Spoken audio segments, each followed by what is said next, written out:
महाराष्ट्रात सध्या फडणवीस देशमुख वाद गाजतो। या वादात शिवसेनेचे प्रवक्ते संजय राऊत यांनी देशमुखांची पाठराखण करताना फडणवीसांवर तोंडसुख घेतले। देवेंद्र फडणवीस हे महाराष्ट्राच्या राजकारणातले खलनायक आणि कळीचा नारद आहेत अशी बोचरी टीका संजय राऊत यांनी केली। तसंच अनिल देशमुखांनी केलेले आरोप योग्यच आहेत असंही संजय राऊत यांनी म्हटले। अनिल देशमुख गृहमंत्री असताना देवेंद्र फडणवीस यांनी त्यांच्याकडे एक मध्यस्थ पाठवला। त्या मध्यस्थाने सांगितलं की तुम्ही 3 प्रतिज्ञापत्रांवर सह्या करा, तसं केल्यास तुम्ही तुरुंगात जाणार नाही, अटक होणार नाही किंवा ईडी सीबीआयची कारवाईही होणार नाही। समित कदम हा सद्गृहस्थ देवेंद्र फडणवीस यांच्या वतीनं अनिल देशमुख यांना वारंवार भेटला। उद्धव ठाकरे, आदित्य ठाकरे, अनिल परब यांच्यावर सांगतोय ते आरोप करा, प्रतिज्ञापत्रांवर सह्या करा असं तो देशमुखांना सांगत होता। त्यामुळेच देवेंद्र फडणवीस हे महाराष्ट्रातले खलनायक आहेत हे माझं स्पष्ट मत असल्याची टीका संजय राऊत यांनी केली।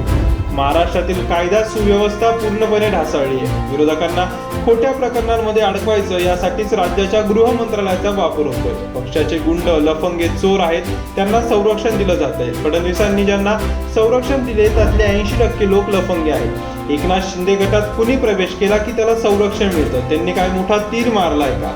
भगतसिंग राजगुरू आहेत का? ते जनता वाऱ्यावर आहे। दरोडे, खून, बलात्कार असं घडत आहे। जनतेची फिकर नाही असा आरोपही संजय राऊत यांनी केलाय।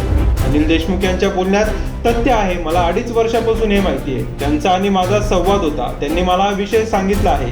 त्यांच्या सांगण्यात आणि बोलण्यात सातत्य आहे। याच अनुभवातून मी पण गेलोय। प्रफुल्ल पटेल यांच्यावर ईडीची कारवाई झाली होती। त्यांनी भाजपात प्रवेश करताच त्यांची मालमत्ता परत मिळाली। अशोक चव्हाणांचं नाव आदर्श घोटाळ्यात आलं होतं। पक्ष बदलताच घोटाळा स्वच्छ झाला। भावना गवळी विधान परिषदेत आल्या आहेत। या सगळ्या गोष्टी दिसत आहेतच असं संजय राऊत यांनी म्हटलंय। राजकीय दबावाला मी आणि अनिल देशमुख बळी पडलो नाही। जे झुकले ते भाजपात गेले, मग ते अजित पवार असतील किंवा एकनाथ शिंदे असतील।